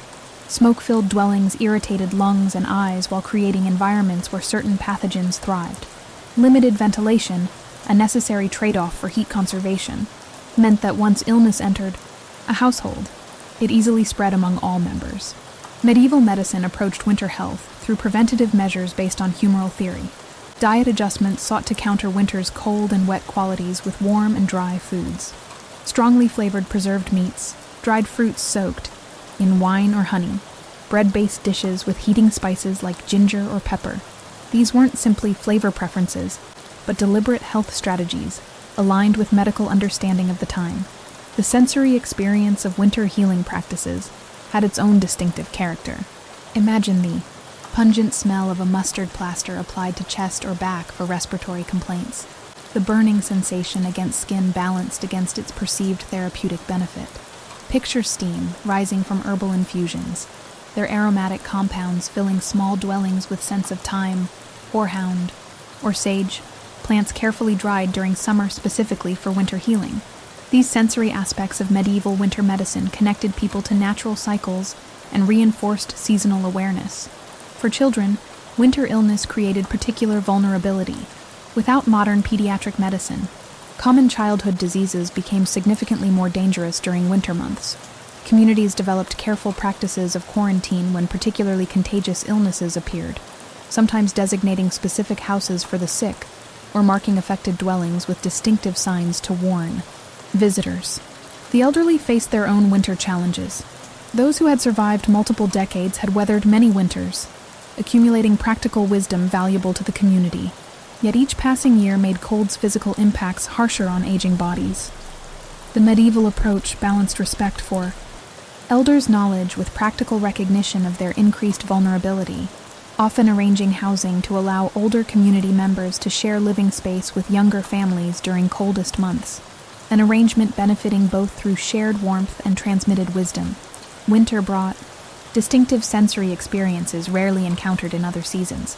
The particular quality of silence after heavy snowfall, that distinctive dampening effect where ordinary sounds seem absorbed by the landscape, created moments of unusual quiet in otherwise bustling communities. Medieval writers occasionally note this phenomenon, describing it as both unsettling and beautiful, suggesting its significant impact on seasonal consciousness. The visual transformation of winter landscapes affected medieval perception in ways worth considering. As you relax deeper, familiar landmarks disappeared under snow, altering navigation even in well-known terrain. The crystalline quality of winter light, especially reflected off snow, created distinctive shadows and visual effects different from summer illumination. These perceptual changes required adaptation and contributed to winter's psychological impact as a season of transformation and altered reality. The night sky presented a different appearance during winter months. With clearer air and longer darkness, stars appeared with exceptional brilliance. Medieval people, lacking light pollution, observed celestial patterns with remarkable accuracy, using star positions to mark winter's progression and anticipate seasonal changes. Particular constellations became associated with winter's deepest period, their appearance above the horizon signaling the season's advance or retreat. Imagine looking upward on a clear winter night in medieval times. The stars would appear almost painfully bright against black velvet darkness, the Milky Way a luminous band stretching overhead. Without competing artificial light, celestial movements gained heightened significance, connecting observers to cosmic patterns unchanged since ancient times. This visual experience, now largely lost to modern urban dwellers, provided both practical timekeeper and mysterious wonder during winter's extended darkness. Winter brought particular challenges to medieval monastic communities, whose rule required specific prayers at designated hours regardless of season. Monks rose for midnight offices despite bitter cold, their breath visible in unheated stone churches as they chanted psalms in darkness, broken only by minimal candlelight. The distinctive acoustics of winter services, voices echoing differently in cold air, the occasional cough reverberating through silent spaces, created a seasonal soundscape specific to religious observance. Imagine being a monastery scribe during winter months. The cold, stiffened fingers crucial to your work. Ink behaved differently in lower temperatures, sometimes freezing overnight, and requiring careful warming before use. Daylight hours for detailed work diminished precisely when many communities focused on manuscript production during reduced agricultural activity. These practical challenges affected intellectual and artistic output, creating seasonal rhythms in medieval knowledge production now easily overlooked. For nobility, winter transformed social interactions and power arrangements. Court life moved indoors, with great halls becoming centers of political activity, entertainment, and governance. The logistics of heating these large spaces consumed enormous resources. One medieval account describes a single winter feast requiring an entire oak tree for fuel.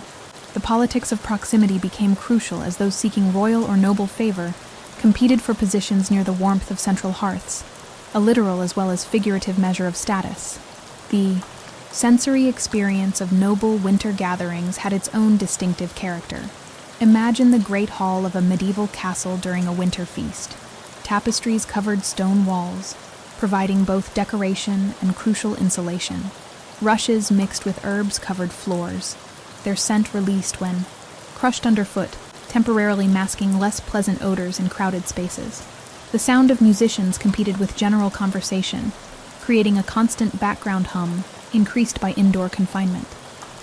These multisensory experiences, theatrical, immersive, overwhelming, served both entertainment and political purposes during winter's enforced proximity.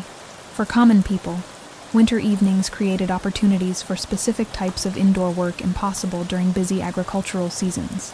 Men repaired tools and harnesses, carved wooden implements, or worked with materials like leather requiring extended attention. Women spun thread, wove fabric, and created or mended clothing, activities requiring minimal light but sustained attention. The particular sounds of these winter evening activities, the rhythmic whoosh of spinning wheels, the tap of wooden tools, the social murmur of voices, created auditory patterns specific to the season. Can you hear it? The distinctive creak of the spinning wheel's treadle, the soft whir of the spindle, the occasional snap as thread breaks and must be rejoined. These winter evening sounds formed the backdrop for storytelling, traditions that preserved cultural memory while hands remained productively engaged. Tales passed down through generations, instructive, cautionary, humorous, sometimes incorporating subtle resistance to authority, flourished during these indoor gatherings where darkness limited activities but not imagination. Winter evenings also fostered particular forms of entertainment, developed specifically for indoor spaces and candlelight. Shadow puppetry created dramatic stories projected on walls using simple materials. Memory games exercised recall while requiring no special equipment. Music, using portable instruments appropriate for indoor spaces. Pipes, small drums, stringed instruments provided entertainment requiring minimal light. These cultural forms evolved specifically for winter conditions, addressing psychological needs for stimulation during confinement. The medieval concept of the winter count, recording significant events through pictorial calendars marked by winters rather than years, reflected winter's psychological impact as a defining temporal boundary. Communities marked time by the passage of winters survived, measuring life by these cycles of hardship endured and overcome. This approach to chronology reveals winter's central place in medieval consciousness, not merely a season, but a fundamental organizing principle for understanding life's progression. As winter finally released its grip, medieval communities engaged in specific rituals marking the transition to spring. The first plowing represented both practical necessity and symbolic act, literally breaking winter's hold on frozen earth. In many regions, ceremonies accompanied this moment: blessing of fields, ritualized first furrows cut by community leaders, celebrations marking this crucial transition. These practices acknowledge both spiritual and practical dimensions of seasonal change. The gradual transformation of the landscape brought its own sensory rewards after winter's monochromatic palette. Imagine experiencing the first spring growth after months of snow and brown. Dormancy. The particular green of new shoots, more yellow-tinged and vibrant than mature summer growth, signaled survival and renewal. The distinctive scent of soil warming and strengthening sun carried information about planting conditions, while providing psychological reassurance that winter's grip had truly broken. Medieval agricultural texts pay particular attention to these transition periods, offering careful guidance about reading natural signs indicating appropriate timing for spring activities. The appearance of particular migratory birds, the flowering of specific plants, even the behavior of livestock, all provided information about environmental conditions not yet captured by calendars or standardized scheduling. This observational knowledge represented sophisticated understanding of local ecosystems, refined through generations of experience. For all its challenges, the medieval experience of winter contained elements worth considering in our modern context. Their seasonal consciousness, the deep awareness of natural cycles, and the necessity of adapting to them, represents a relationship with environment increasingly rare in climate-controlled contemporary life. Their winter wisdom included practical knowledge about food preservation, community cooperation, resource management, and psychological resilience that remains relevant despite technological changes. As you drift toward sleep, perhaps you'll carry with you a deeper appreciation for both the comforts of modern winters and the remarkable adaptations developed by those who faced winter without our technological buffers. Their experience reminds us of fundamental human resilience, the capacity to find meaning, beauty, and even joy amid seasonal challenges that threatened survival itself. The medieval winter stands as testament to human adaptability and community interdependence. Without modern infrastructure, people developed sophisticated systems for surviving conditions that might otherwise prove fatal. Their winter wisdom, often preserved in practical knowledge rather than written texts, represents a valuable heritage sometimes overlooked by conventional historical accounts, focused on political events and elite experiences rather than seasonal realities shaping most lives. As sleep approaches, imagine yourself transported briefly to a medieval winter evening. The fire's glow provides the chamber's only light, casting long shadows across walls and faces. Outside, snow falls silently, transforming the familiar landscape into something both beautiful and threatening. Inside, the shared warmth of human company provides comfort against elements that cannot be controlled, only endured through careful preparation and community support. This fundamental winter experience, finding warmth amid cold, light amid darkness, sustenance during scarcity, connects us across centuries to those who faced winter's challenges long before modern comforts existed. Rest peacefully, knowing that beyond your windows, the ancient cycle of seasons continues as it has for countless generations. Winter's challenges inevitably yielding to spring's renewal, the eternal rhythm that shaped medieval consciousness and continues, despite all technological changes, to influence our world. Today, good night and sleep well. The transition from winter to spring in medieval communities was marked by subtle ecological awareness. that modern people, disconnected from natural cycles, might fail to recognize. As you settle deeper into relaxation, imagine a medieval farmer carefully, monitoring soil conditions in late winter. They wouldn't consult calendars or almanacs, but would physically handle the soil, rolling it between fingers to test moisture and texture. The specific point when soil crumbled properly rather than forming muddy balls indicated optimal plowing conditions, knowledge impossible to standardize across regions, but essential for successful cultivation. Medieval communities developed a sophisticated understanding of microclimates that influenced winter's duration and intensity. They recognized that south-facing slopes thawed earlier and planted accordingly. They observed how stone walls absorbed day heat and released it overnight, creating protective spaces for early seedlings. This intimate environmental knowledge wasn't framed in scientific terminology, but represented generations of careful observation and practical adaptation to local conditions. The distinctive sound of spring's approach had its own character in medieval acoustics. The particular dripping sound of melting icicles, the crack and groan of ice breaking on rivers, the return of birdsong absent during deepest winter. These auditory experiences signaled winter's retreat more reliably than abstract dates. Many medieval accounts note the emotional impact of hearing the first cuckoo or lark after months of relative avian silence, marking these moments as significant seasonal transitions affecting community morale. Winter's psychological impact extended beyond its physical duration, creating distinctive emotional patterns that shaped medieval consciousness. Communities experienced what we might now recognize as seasonal affective disorder during extended darkness, mitigated through cultural practices specifically designed to counter winter depression. Feast days, punctuating the season, were strategically positioned when psychological renewal was most needed. Activities bringing people together for shared warmth and light, from religious services to communal baking days, weren't merely practical arrangements, but psychological interventions preserving community mental health. Imagine the particular relief of a medieval March day, when sunshine finally carried genuine warmth, rather than mere illumination. The first opportunity to work outdoors, without painful cold. The sensory pleasure of removing layers of heavy clothing after months of necessary bundling. The visual transformation as snow retreated to reveal the familiar landscape underneath.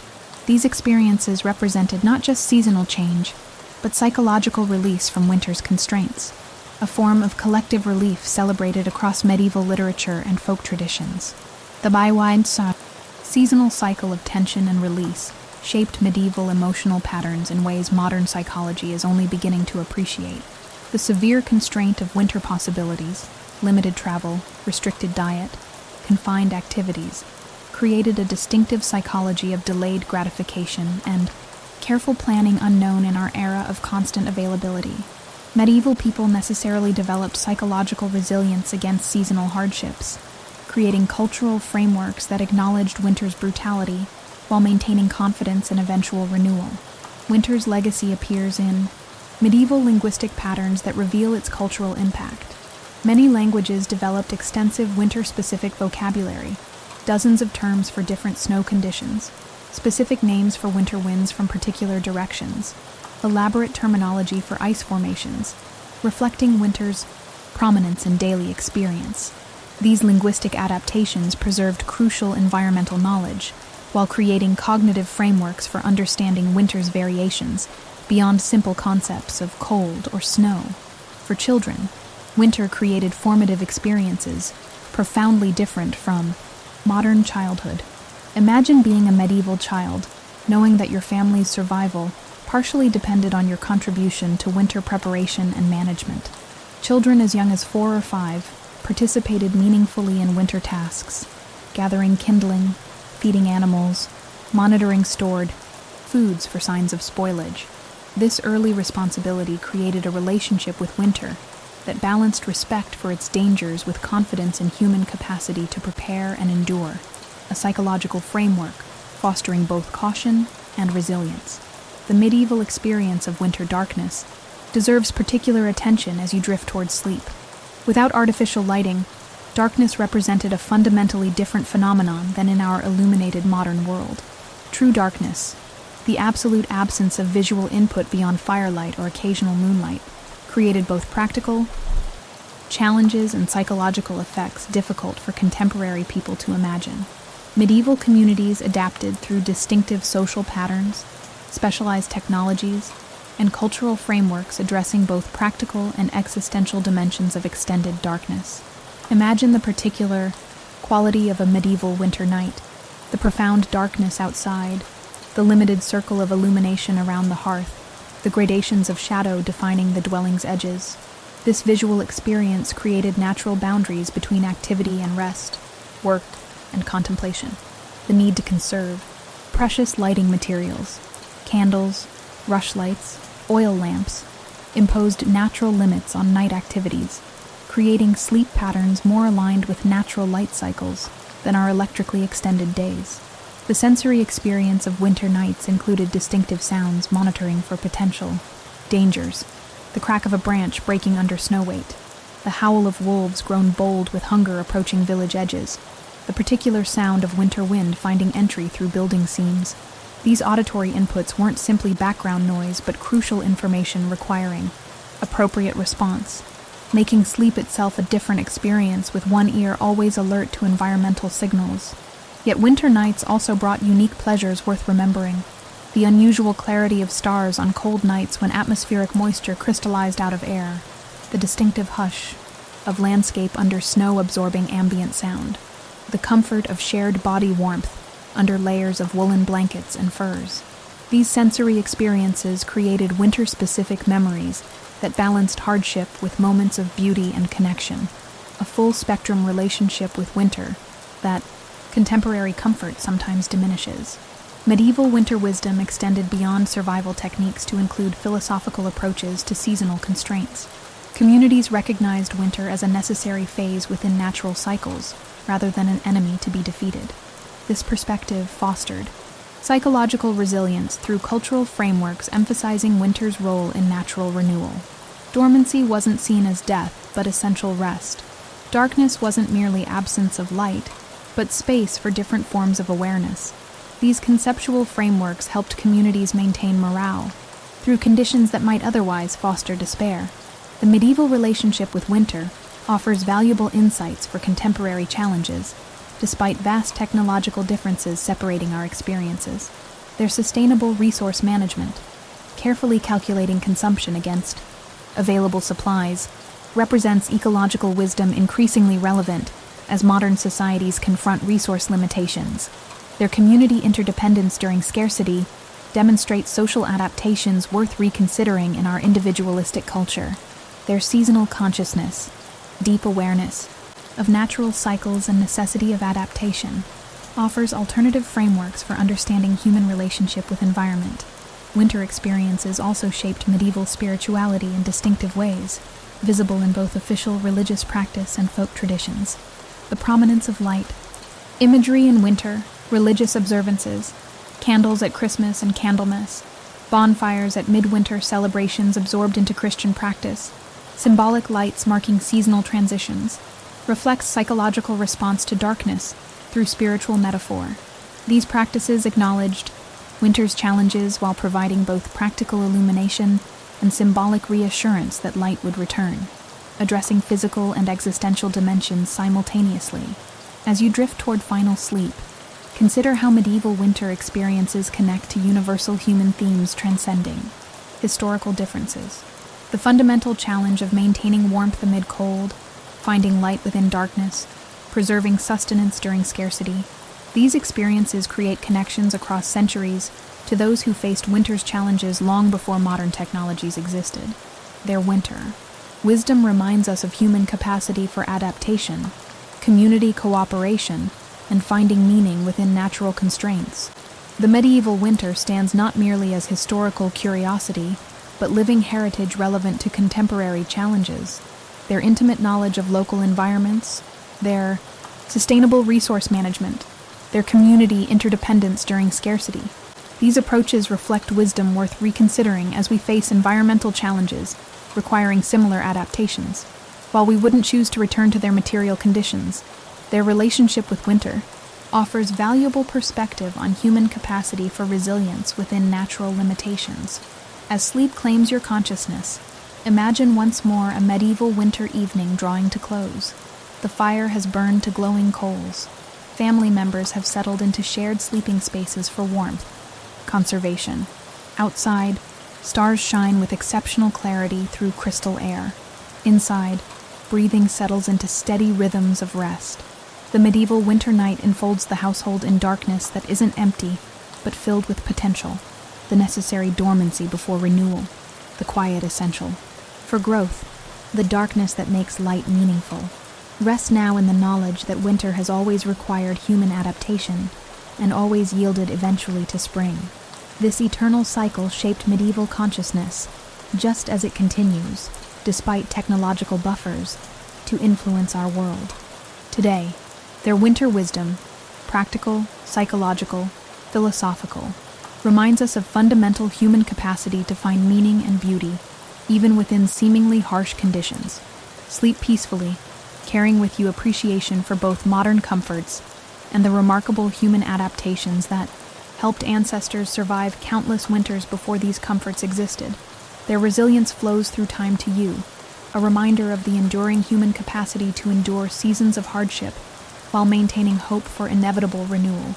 Good night, and may your dreams be warm and peaceful while winter's ancient cycles continue their eternal rhythm outside your window. Sleep well.